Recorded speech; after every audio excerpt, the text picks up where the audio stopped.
Thank you all.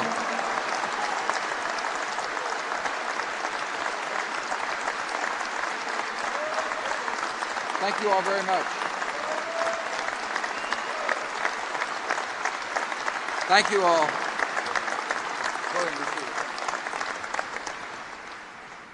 Thanks for that warm welcome. It is great to be here in St. Louis, Missouri at the 85th Annual Convention of the American Legion. I wonder if I'm the only member here today from Post 77 in Houston, Texas.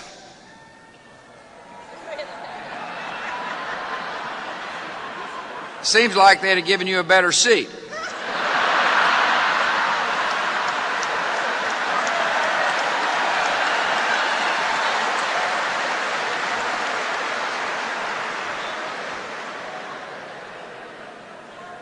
It is always an honor to be with people who have served America and who love America.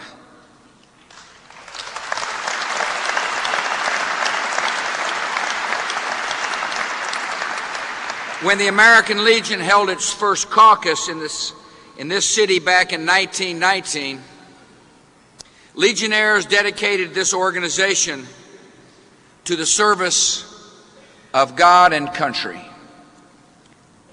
Times change, but those are still the right priorities.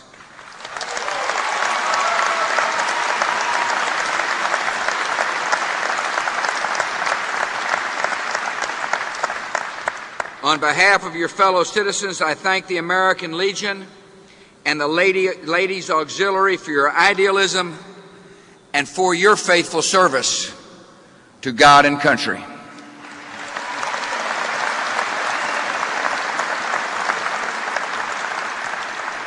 I'm honored to be traveling today with Secretary of Veterans Affairs Tony Principi. He served in Vietnam, and he serves his comrades in my cabinet. He is a tireless advocate for our nation's veterans.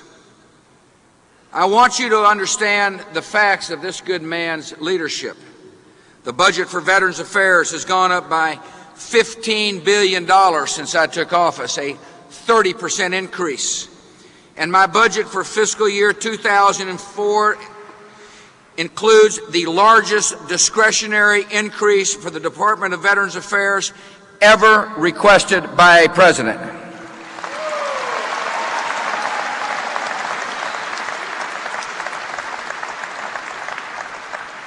The department under Tony's lead has made major progress in reducing the backlog of veterans' disability claims and the number of veterans waiting for health care. And we will continue to work to make sure those backlogs are eliminated. I want to thank Ron Conley, the National Commander of the American Legion, for his kind introduction and for his leadership of this distinguished group of citizens. I appreciate Senator Jim Talent and Congressman Todd Akin from the state of Missouri who are here with us today. I thank Elsie Bailey, American Legion's Lady Auxiliary National President.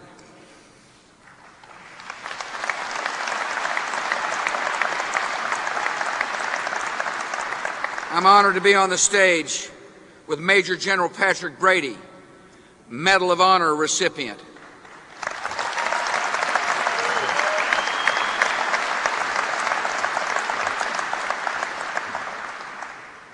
I know in the audience somewhere is my friend Arlene Howard. There she is. Arlene, thank you. I don't know if you remember the speech I gave in front of the Congress right after the attacks of September the 11th, but I held up the badge of one of the brave who were killed. It was the badge of Arlene's son. I'm honored you're here, Arlene. I appreciate you coming. I can't wait to give you a hug.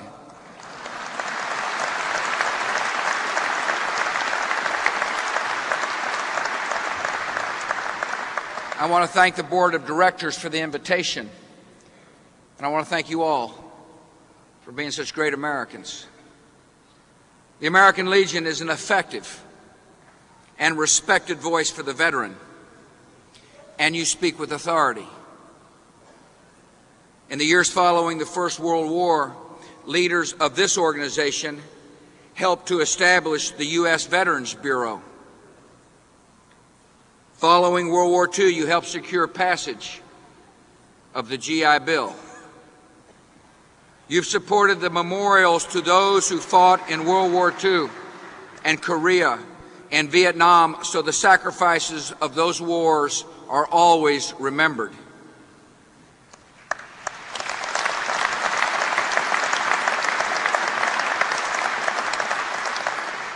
For 2 generations, you have demanded a full accounting of Americans whose fate is undetermined, and my administration will not rest until that accounting is complete.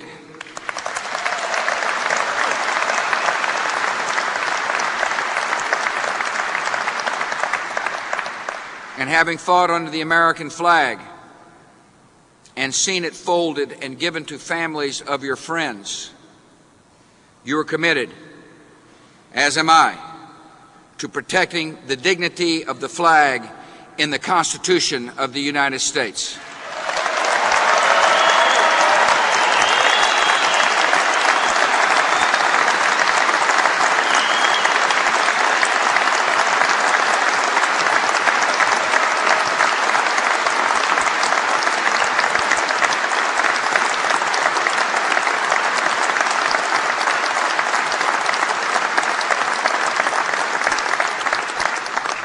In the 20th century, the American flag and the American uniform stood for something unique in history. This nation gained great power, and we used that power in the service of human freedom. Americans liberated continents and concentration camps. America's armed forces humbled tyrants and raised up and befriended nations that once fought against us. Our nation led a great alliance against a communist empire until that empire was gone and its captives were free. America's veterans have all been a part of this great story of perseverance and courage, and people and nations across the world are better off because of your service.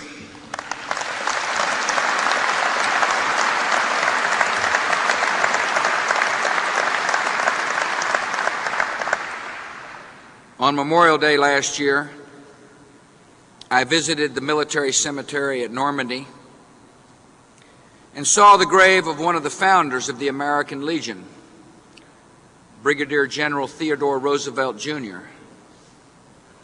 When Roosevelt landed with the first wave of his unit on D-Day, he and his men found themselves on a different part of Utah Beach from the point they expected. Roosevelt quickly sized up the situation and called in the whole division to the new sector. Turning a challenge into an advantage, he declared, "We'll start the war from here." Well, a great challenge came to America on September the 11th, 2001. Enemies who plotted for years in secret carried out missions of murder on our own soil. It was a day of suffering and sorrow. It was also a day of decision for our country. As a united and resolute people, America declared, "We'll start the war from here."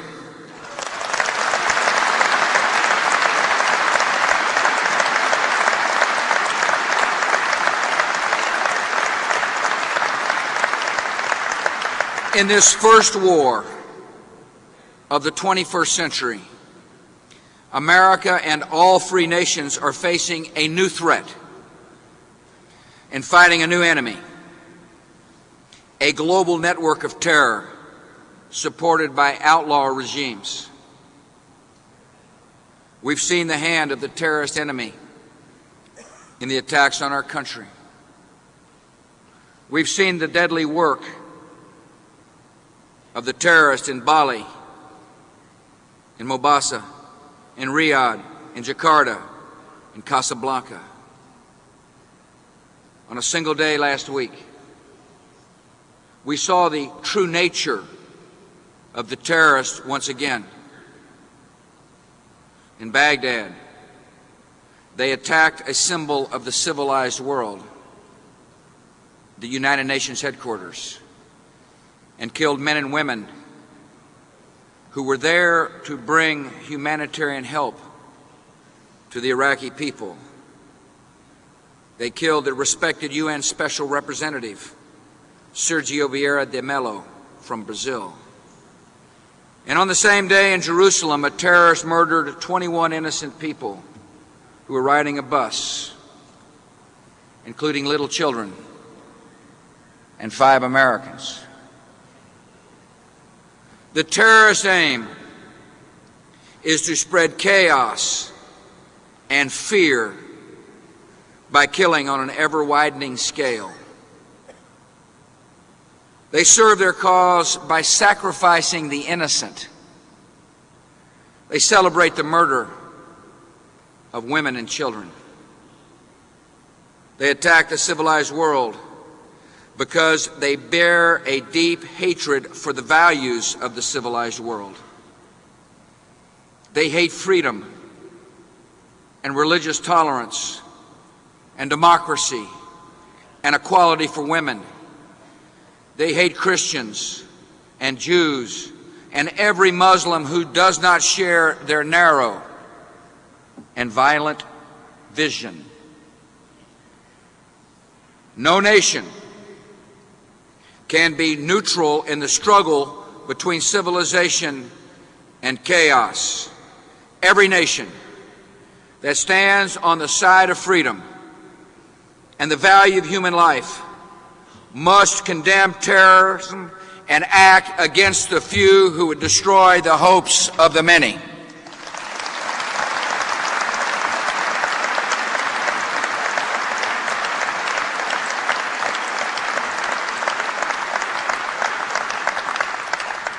Because America stands for freedom and tolerance and the rights of all, the terrorists have targeted our country. During the last few decades, the terrorists grew bolder, believing if they hit America hard, America would retreat and back down. 5 years ago, one of the terrorists said that an attack could make America run in less than 24 hours. They're learning something different today. The terrorists have not seen America running. They've seen America marching. They've seen the armies of liberation.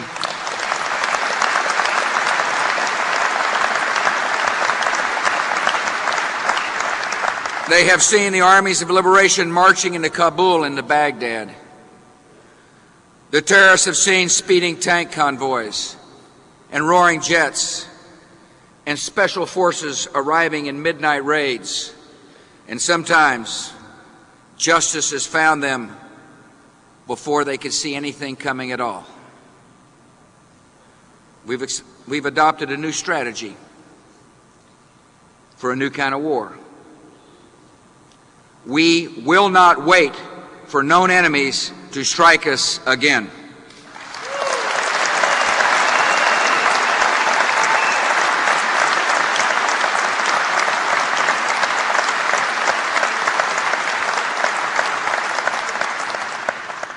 We will strike them in their camps or caves or wherever they hide before they hit more of our cities and kill more of our citizens.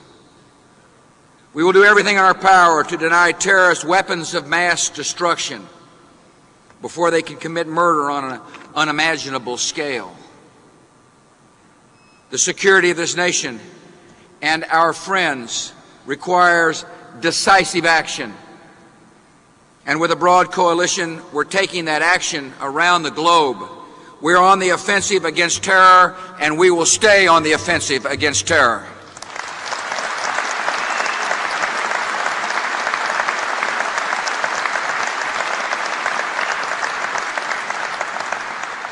In Afghanistan, We acted against the Taliban regime that harbored al-Qaeda and ruled by terror. The Taliban felt pretty strong when they were whipping women in the streets and executing them in soccer fields.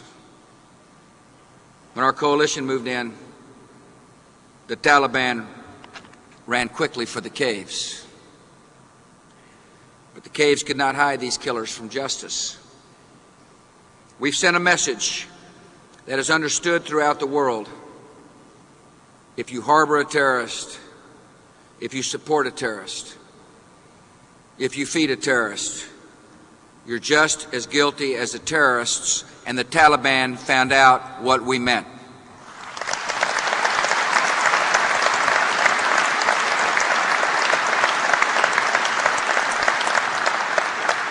Afghanistan today is a friend of the United States of America. Because we acted, that country is not a haven for terrorists, and the people of America are safer from attack. That nation still faces challenges, and our coalition forces there still face dangers. Yet we're working every day to make sure that Afghanistan finds its future as a free and stable and peaceful nation.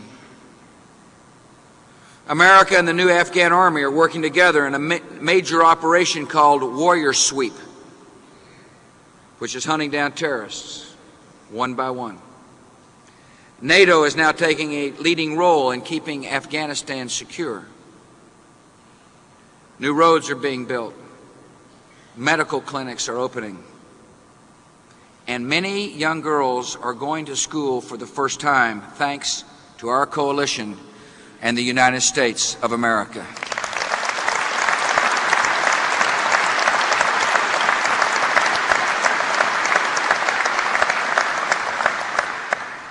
The al-Qaeda terrorists lost a base in Afghanistan, but they operate in many other places. We're on their trail from Pakistan to the Philippines to the Horn of Africa. Earlier this month, we captured a major terrorist named Hambali. He's a known killer and was a close associate of September the 11th mastermind Khalid Sheikh Mohammed. Hambali was one of the world's most lethal terrorists and is suspected of planning the attack on Bali and other recent acts of terror. We're making steady progress. Nearly two-thirds of known senior al-Qaeda leaders, operational managers, and key facilitators have either been captured or killed.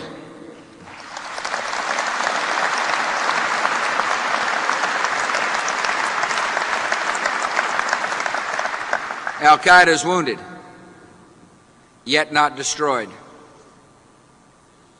It remains a grave danger to the American people. Terrorist networks are still finding recruits and still plotting attacks and still intending to strike our country. Yet our resolve is firm, and it is clear. No matter how long it takes, we will bring to justice those who plot against America.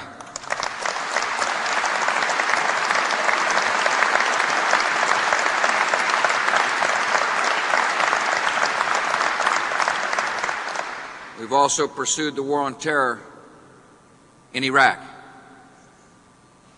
America and our coalition removed a regime that built, possessed, and used weapons of mass destruction, a regime that sponsored terror, and a regime that persecuted its people. Our military coalition destroyed the Iraqi regime while taking extraordinary measures to spare innocent life.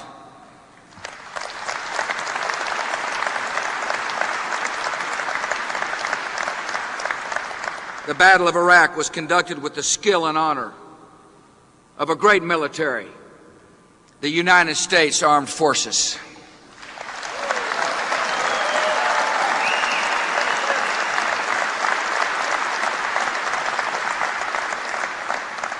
Because of our military, catastrophic weapons will no longer be in the hands of a reckless, unstable dictator. Because of our military, Middle Eastern countries no longer fear subversion and attack by Saddam Hussein. Because of our military, Iraq will no longer be a source of funding for suicide bombers in the Middle East.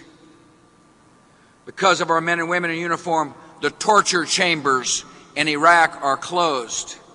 The prison cells for children are empty. And the people who speak their minds need not fear execution.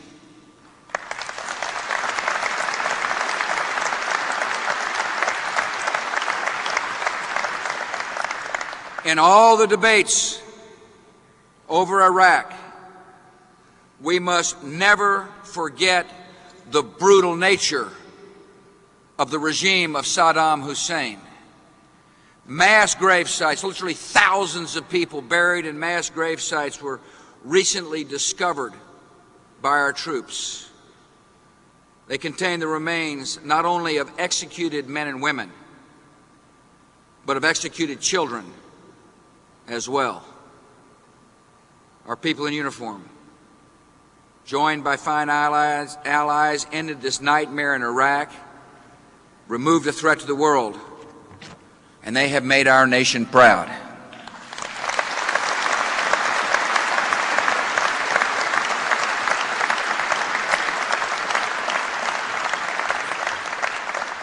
The work of our coalition in Iraq goes on because that country is now a point of testing in the war on terror. The remnants of Saddam's regime are still dangerous, and terrorists are gathering in Iraq to undermine the advance of freedom. Al-Qaeda and the other global terror networks recognize that the defeat of Saddam Hussein's regime is a defeat for them. They know that a democratic Iraq in the heart of the Middle East would be a further defeat for their ideology of terror.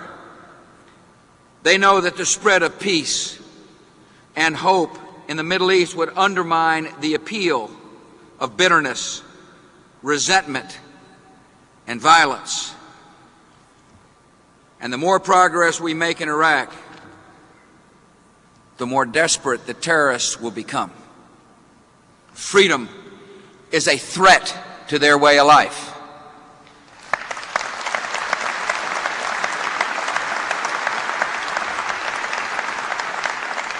They have sabotaged water mains and oil pipelines and attacked local police. Last week, they killed aid workers bringing food and medicine to the country. The terrorists have killed innocent Iraqis and Americans and UN officials from many nations. They have declared war on the entire civilized world, and the civilized world will not be intimidated.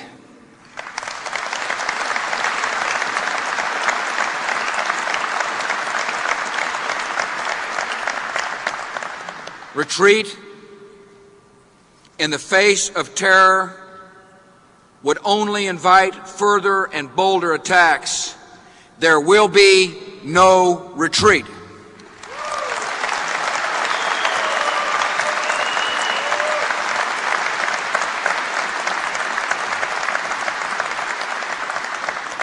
We are on the offensive against the Saddam loyalists, the foreign fighters, and the criminal gangs that are attacking Iraqis and coalition forces.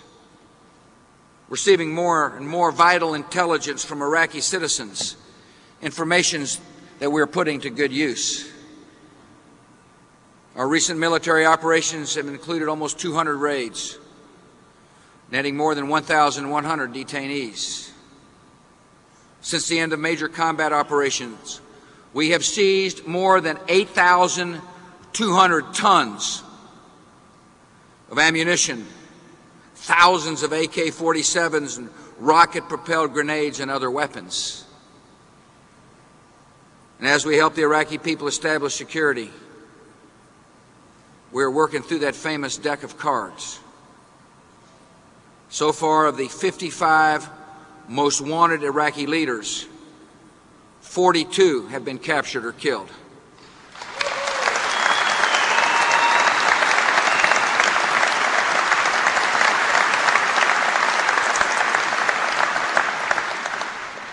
The brutal, vicious sons of the dictator are gone.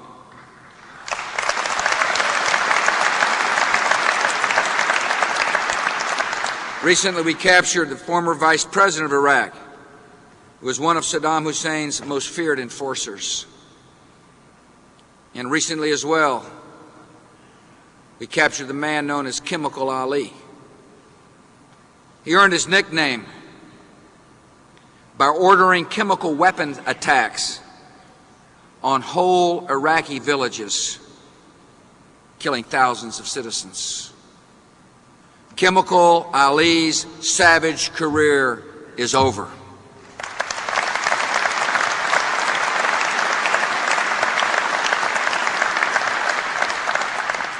The search goes on for other former leaders of Iraq, and we will find them.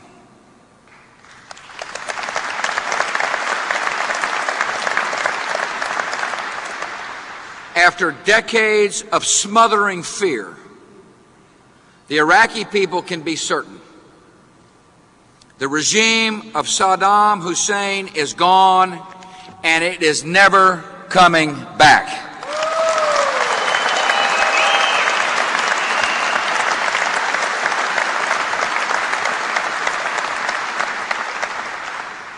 Ultimately, the security of Iraq will be won by the Iraqi people themselves. They must reject terror, and they must join in their own defense. And they're stepping forward. More than 38,000 Iraqis have been hired as police officers. Iraqi police and border guards and security forces are increasingly taking on critical duties. Over 1,400 Iraqi Civil Defense Corps volunteers are being trained to work closely with coalition forces. 12,000 Iraqis will be trained in the next year for the country's new army. At the same time, 31 countries have contributed 21,000 forces to build security in Iraq. I will continue to challenge other countries to join in this important mission. In most of Iraq today, there's steady progress toward reconstruction and civil order. Iraq's governing council, representing the nation's diverse groups, is steadily assuming greater responsibility over the country. The Coalition Provisional Authority, led by Ambassador Paul Bremer, is implementing a comprehensive plan to ensure a successful, democratic Iraq and a better future for the Iraqi people. Building a free and peaceful Iraq will require a substantial commitment of time and resources, and it will yield a substantially safer and more secure America and the world. I'll work with the Congress to make sure we provide the resources to do the work of freedom and security. Iraq's progress towards self-determination and democracy brings hope to other oppressed people in the region and throughout the world. It is the rise of democracy that tyrants fear and terrorists seek to undermine. The people who yearn for liberty and opportunity in countries like Iran and throughout the Middle East are watching, and they are praying for our success in Iraq.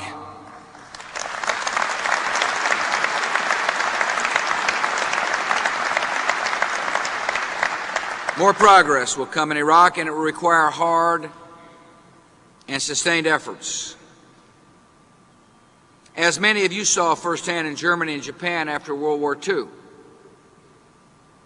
the transition from dictatorship to democracy is a massive undertaking. It's not an easy task. In the aftermath of World War II, that task took years, not months, to complete. And yet the effort was repaid many times over as former enemies became friends and allies and partners in keeping the peace. Likewise, the work we do today is essential to the peace of the world and for the security of our country. America is a nation that understands its responsibilities and keeps its word. And we will honor our word to the people of Iraq and those in the Middle East who yearn for freedom.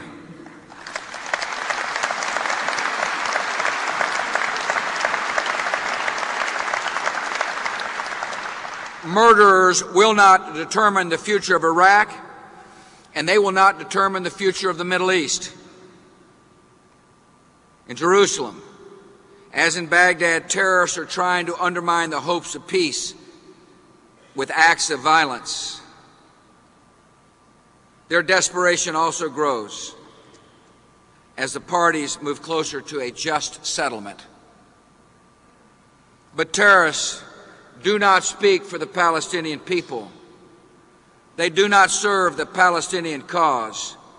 And a Palestinian state will never be built on the foundation of violence.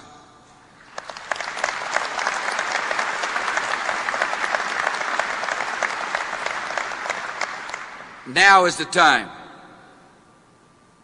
for every true friend of the Palestinian people, every leader in the Middle East, and the Palestinian people themselves to cut off all money and support for terrorists and actively fight terror on all fronts.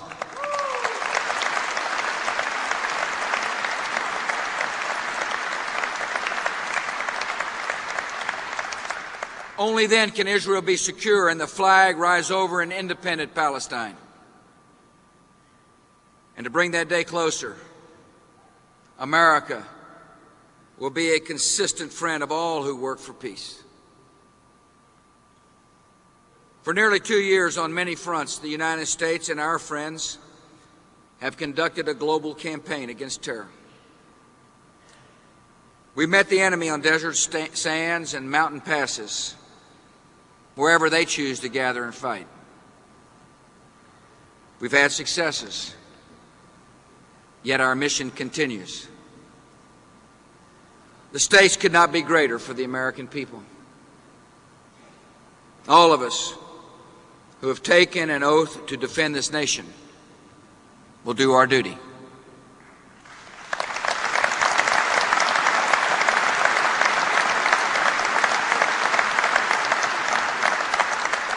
Our military forces in the war on terror are showing the definition of duty.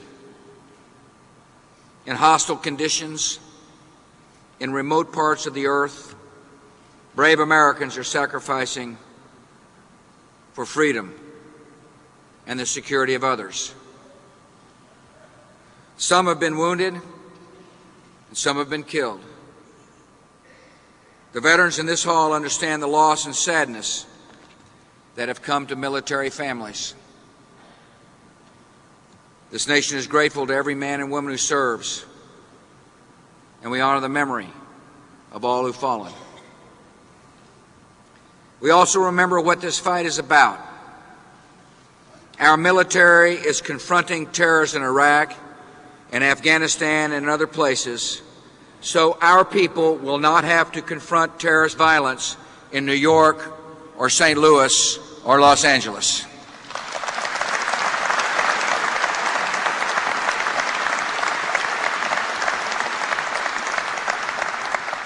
Our armed forces are doing the work they are called to do.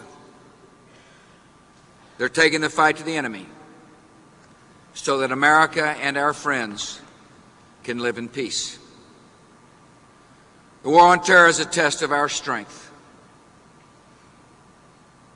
It is a test of our perseverance, our patience, and our will.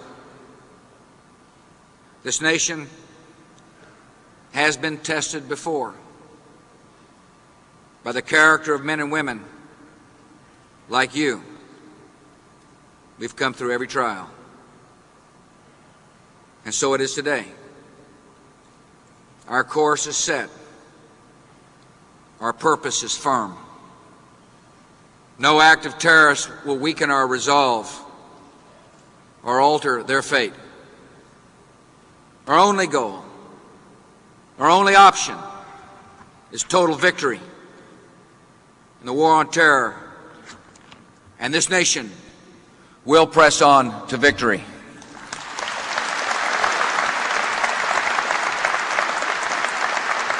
Thank you for having me. May God bless you, and may God continue to bless America.